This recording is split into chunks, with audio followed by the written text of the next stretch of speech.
Sweet. Yeah, I guess I'll just do it. Hi, my name is Rachel, and you're watching the Rachelistic channel.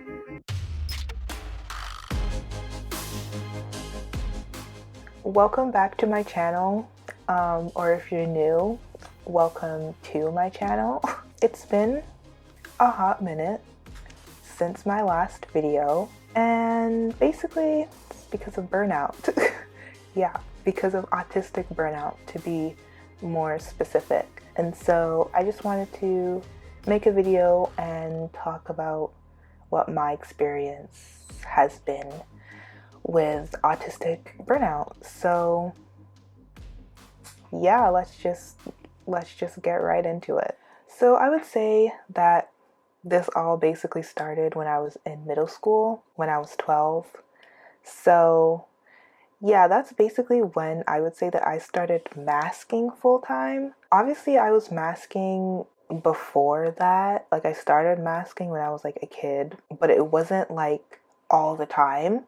I would say that really started when I started middle school, and that was when I was 12. Yeah, and so basically from middle school at 12 up until maybe a few years ago, I would say, I'm just gonna say up until like around 22 years old. So that's like 10 years. I was masking 24/7. That's kind of an exaggeration, but I was definitely masking all the time. Like, I would say like 98% of the time I was masking. Yeah, I was masking at school, at church, at home. Basically, any time that I was around another human being, I was masking.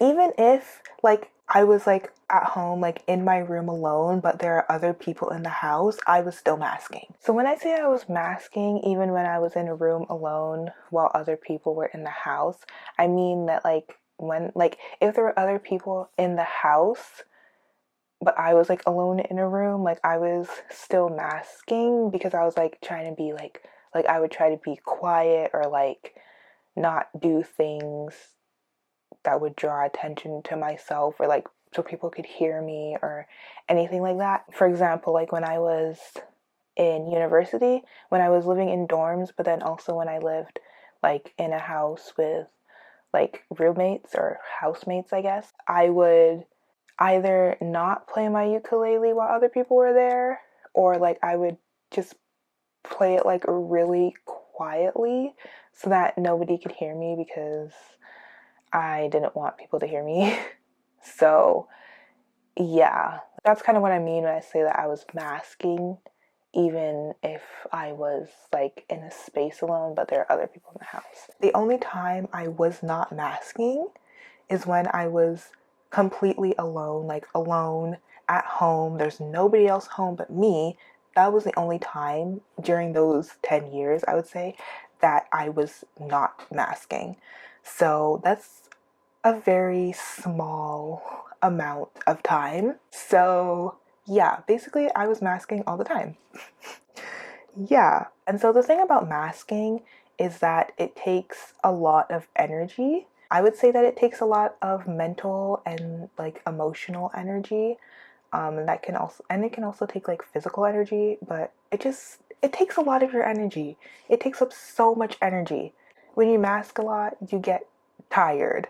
It's tiring, it's draining. And so obviously during that 10-year span, I would say, like by the end of the day, I would be really tired. I would be really drained and worn out. And so like thinking about it now, like now that I have like perspective, I don't know, like thinking back on it now, I I realized that like a lot of nights, like at the end of the day, like when I'm like going to bed, I would shut down. So what would happen a lot of nights is that I would be like mentally exhausted from masking all day. And so when I was in bed and like trying to go to sleep, that's basically when I'd have like a shutdown. What that looks like for me basically is like I would just cry quietly. Like I was being very intentional about crying quietly, but like also I would have like a lot of like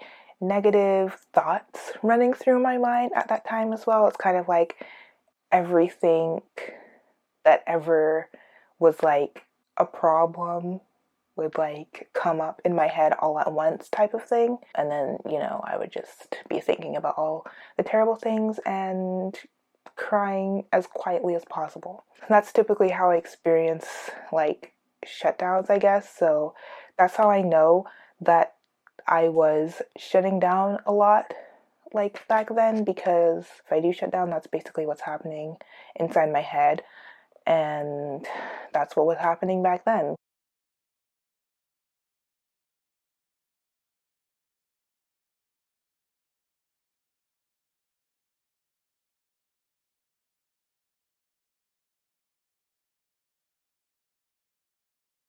And no one, like in my house, like none of my family, or like when I was in like university, like the people I lived with, like my housemates, like nobody knew that this was happening, because like I said, I made sure that I was quiet, that nobody would hear me, which is still masking. So yeah, even in a shutdown, I was still masking. So that obviously didn't help. All of that masking like builds up, it like compounds, I guess. Like I wasn't dealing with it properly. Like I would like have a shutdown, but then I would have a shutdown from masking all day, but then still mask through the shutdown. So it's like nothing was ever really being resolved. Like I was still using up my energy for masking all the time. And so, yeah, it just kind of, all doing that over and over again, it just like builds up and just makes it worse over time, basically. When you do that, like over and over and over again, it takes a toll on you, especially like mentally and even physically. Like it takes a toll on you from like masking to the point of exhaustion, and you shut down and you wake up and you do the same thing the next day. It's just like it piles up and it wears you down. And so by the time that I was in university doing my undergrad, I like it wasn't just that I was working to my limit, I was going past my limit. Yeah, because university is just a lot, especially for an undiagnosed autistic person. It's a lot. And I was holding myself to like neurotypical standards. And so I was doing too much, basically. I was trying to do university the same way that neurotypicals do university, and I was holding myself up to that standard. Like, for example, one of my roommates in university, she's neurotypical, and she would study and get good grades and hang out with friends and be involved in clubs and be able to grocery shop and clean and do everything. And I guess, I mean, yeah, I definitely tried to be like her and do everything as well, but like I am not neurotypical like she is, and so I was just getting more exhausted and burnt out, and I didn't understand like why can't I do what she does, but it's because she's neurotypical and I'm not. So like she's not autistic. Like anyways, basically I kept pushing myself past my limits because I was trying to hold myself to neurotypical standards, and that just made me that just made me burnt out. And it sucks. It really sucks because because I kept pushing myself so much and I got burnt out and I was still pushing myself, I didn't like I didn't do my best in university. I didn't graduate how I wanted to, and that it just sucks. It's kind of like one of the things that I wish didn't happen, but I can't do anything about it now. That's what happens when you don't know you're autistic and you try to hold yourself to neurotypical standards, and you just kind of don't do as the best that you could.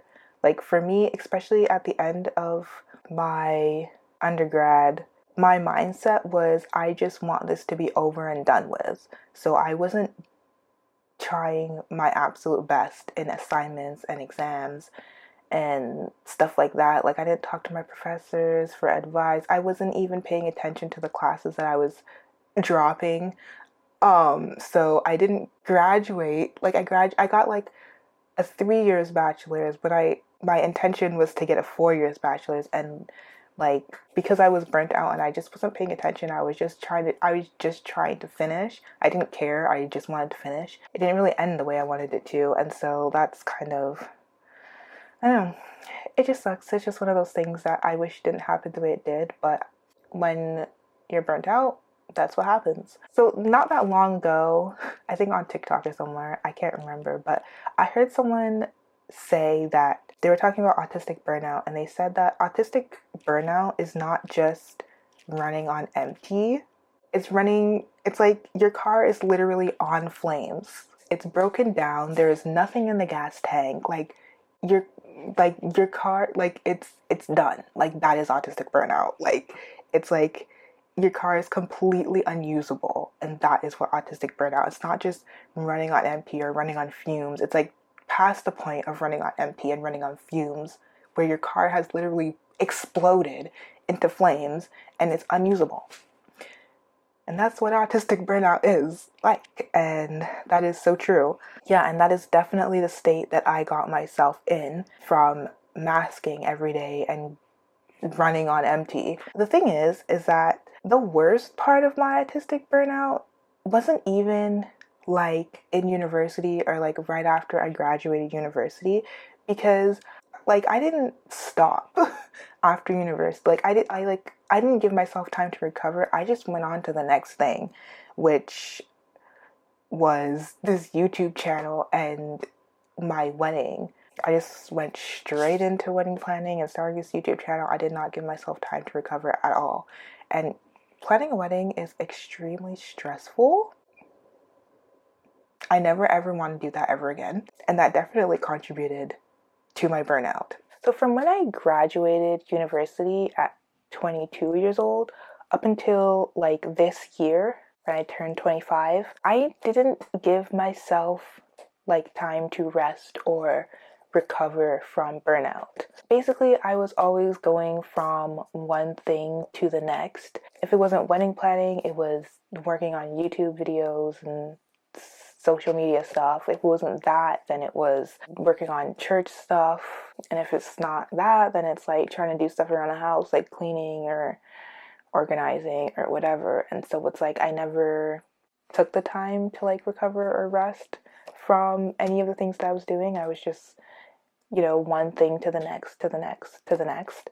And like at the times when I was like really tired and I was like trying to like rest, I guess, I still wasn't actually resting because I was like just in my head all the time and like thinking about the things that I should be doing or could be doing if I wasn't tired, and like just not really allowing myself to rest. Like I was just in my head, and that's not really resting. And basically just doing all of that made me more burned out, and my burnout was starting to become more apparent to me.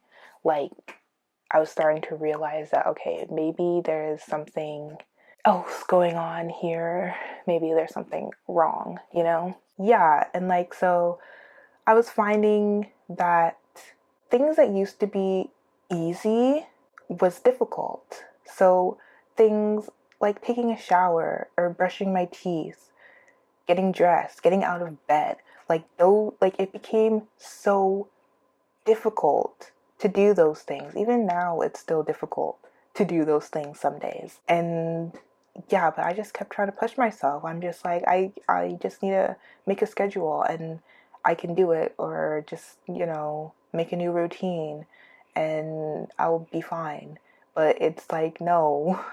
Every time I try something new, it's like I'm still struggling. I can't do these things that used to be so easy. And like even while doing this YouTube channel and I was learning more about masking and unmasking and autism and neurodiversity, even with all of that, I was still holding myself to a neurotypical standard. It's so easy to tell another neurodivergent person not to hold yourself to a to a neurotypical standard, but it's so hard to actually put that into practice yourself. Yeah, because like even with this YouTube channel, right?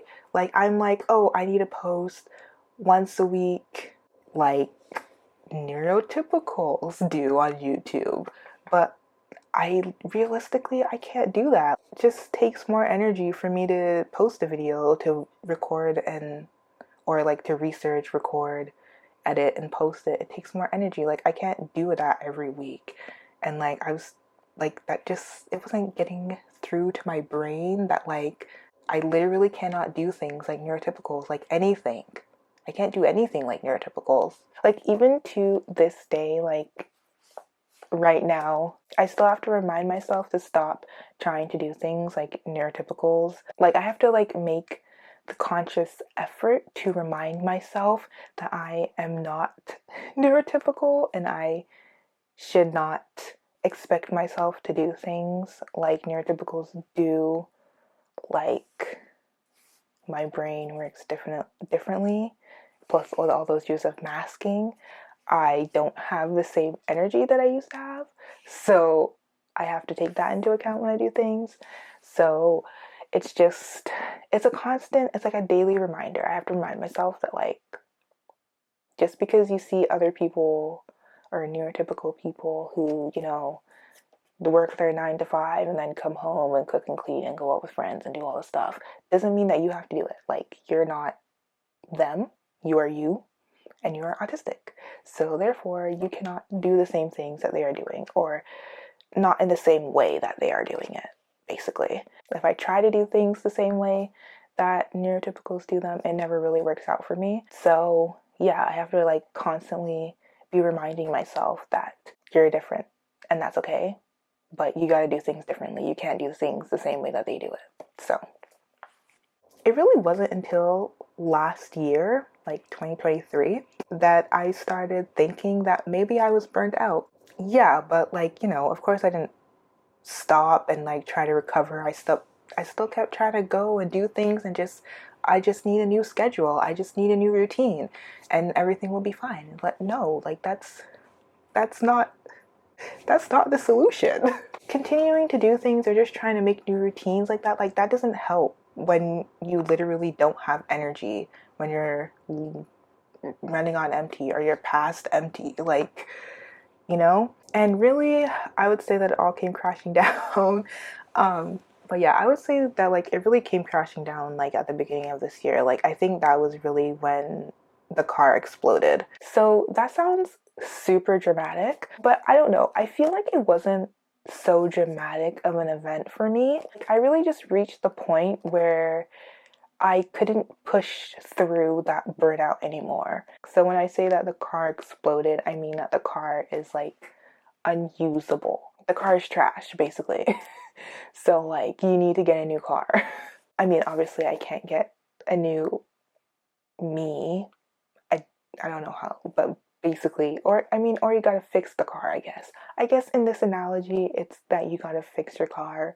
So I had to fix myself.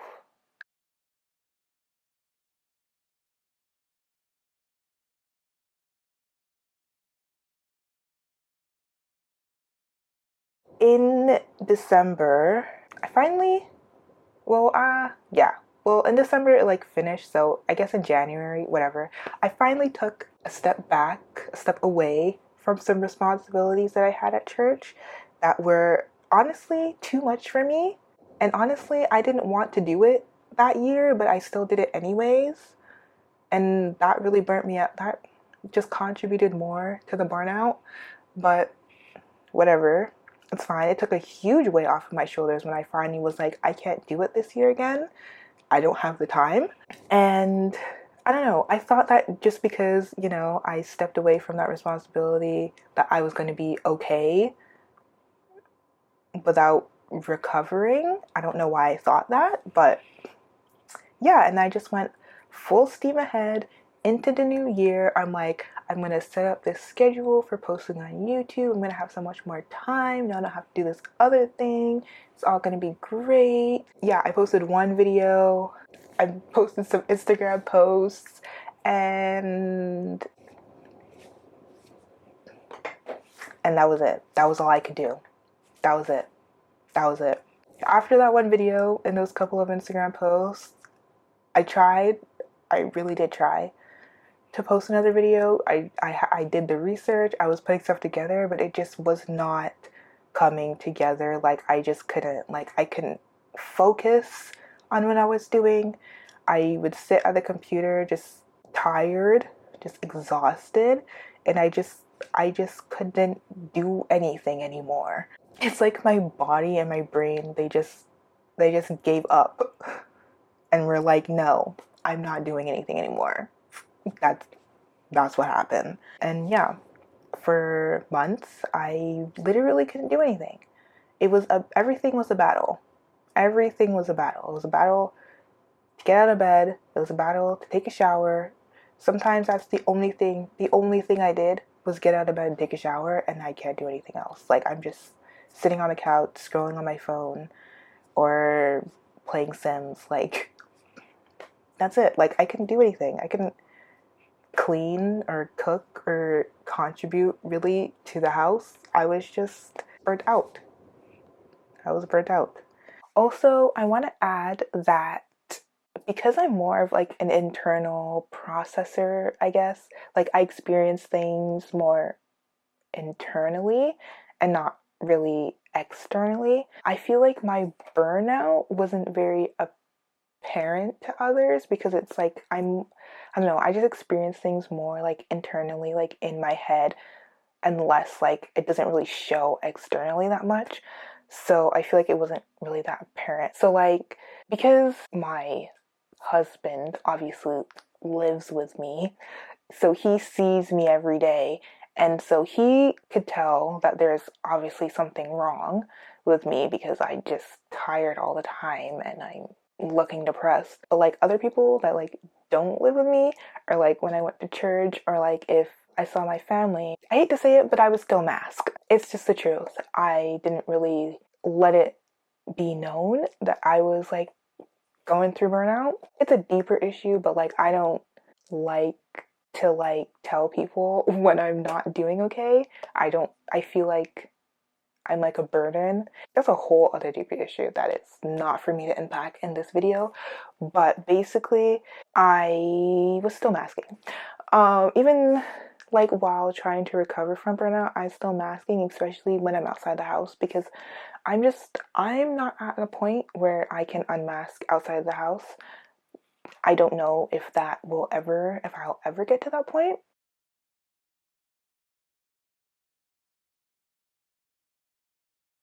So my point is basically that it wasn't super obvious, like outwardly, that I was going through burnout. One, because I'm like masking outside of the house, but two, because I'm more of an internal processor. So it probably just looks like I'm tired or a little bit sad, but it's not like super obvious. Honestly, I don't really know how burnout would look obvious, but I guess it's not really something that you can tell very obviously. It's really tough being in that state because you feel guilty. At least I felt really guilty, and I beat myself up a lot for not having the energy to do the bare minimum. But yeah, just for not having the energy to like be productive and to be able to do things like everyone else. All I had to do was to just rest. Like all I needed to do was to do nothing. Like I just needed to rest. That's literally the remedy for autistic burnout, is to do nothing, is to just rest. But the thing about resting is that you need to allow yourself to rest. And that was something that I found very difficult to do, because like even if you're literally lying on the couch relaxing, but in your head you're like, ugh, I should be cleaning, I should be doing this, I should be doing that. You're not resting. You have to actually allow yourself. You have to be like, it is okay for me to lie here. I am tired, I am exhausted, I am burnt out, I need to recover. This is okay. Like, and then that's resting. But if you're in your head being like, oh, I should be doing this, I should be doing that, I'm not productive enough, then that's not resting. That took a while to be able to do. One thing that helped me though to be able to do that is really just hearing other people's experiences with autistic burnout. Like quite a few people on TikTok and Instagram and stuff, they had talked about autistic burnout and talking about how like you need to allow yourself to rest and things like that. And they talked about having the same struggles of like finding it difficult to get out of bed or to take a shower or brush your teeth and like the basic things. And then it made me feel less alone and I guess less guilty because I'm like, I'm literally autistic. Like I am not neurotypical, and this is something that a lot of autistic people go through, especially autistic people that are late diagnosed or self-diagnosed or realize in their adult life that they're autistic, and they go through this stage of burnout, and it sucks that I'm going through burnout, but it's okay. Like, you have to rest, and it's okay to rest. So once I actually allowed myself to rest, I felt rested. Obviously, that is, the outcome that you expect from resting is to feel rested. But I don't think that I've ever actually, like, truly rested up until that point. Like, maybe, I don't know, last time was probably when I was like a small child, like taking a nap or something. But besides that, it's like I hadn't actually truly allowed myself to rest up until that point. So it was like a new feeling. Like after actually allowing myself to rest, I felt like lighter. I felt like I had a little bit more energy. Yeah, I started feeling that I could actually start doing things again, like maybe being a little bit productive. Once I allowed myself to rest, I started actually feeling the results of resting. It's still a work in progress. I'm still learning how to rest properly. I still catch myself sometimes like being too in my head and like not really allowing myself to rest. I'm still working on it. It's still a learning process. It doesn't come naturally or easily to me, so it's still something I have to work on.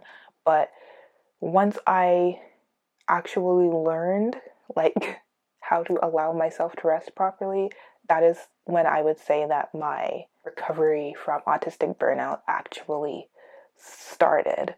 It's not like the stress from my life has completely vanished or like everything's perfect. It's not. Like I still struggle. There's still struggles with taking a shower, getting out of bed, brushing my teeth, getting out of the house, or just doing things around the house. But I'm trying to be more aware of like my energy levels, and like when I don't have energy, I'm learning to allow myself to rest. Like I have to tell myself like today is a rest day or today is a recovery day because yesterday I did X, Y, and Z, and so today I need to rest. And I'm like, and I just have to remind myself that I need to rest because yesterday I did a lot, or the day before I did a lot, and so today is a rest day. That masking for like that 10 years straight, honestly, that took a real toll on me, and it's gonna take me a while to recover from that, but I am recovering, and I think that's good. So yeah, basically, yeah, that's my experience with autistic burnout. It's tough. Autistic burnout is really tough.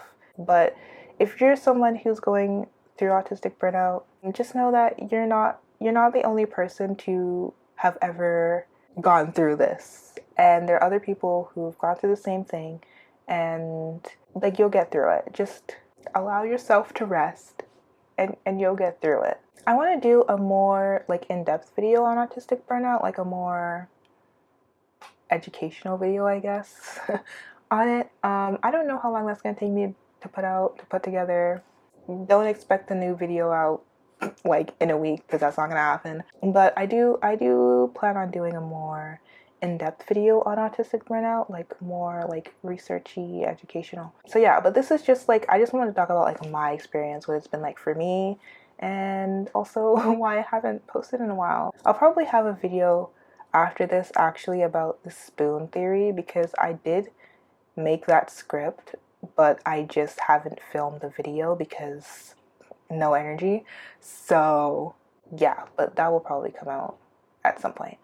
But yeah, so that's everything for this video. Hopefully you got something from it. If you like the video, then please give it a thumbs up. And if you have anything you want to say, if you want to share a little bit about maybe if you've been through autistic burnout, then you can go ahead and comment that down below. It would be really great to see other people's stories. Just for like other people who are maybe going through burnout can also see that they're not alone. And yeah, if you like my videos, if you've, yeah, then subscribe if you want to, and hit the notification bell so that you'll know when I post my next video. There you go. And yeah, so as always, stay Rachelistic, or whatever your name is istic, and I will see you in the next video. Goodbye.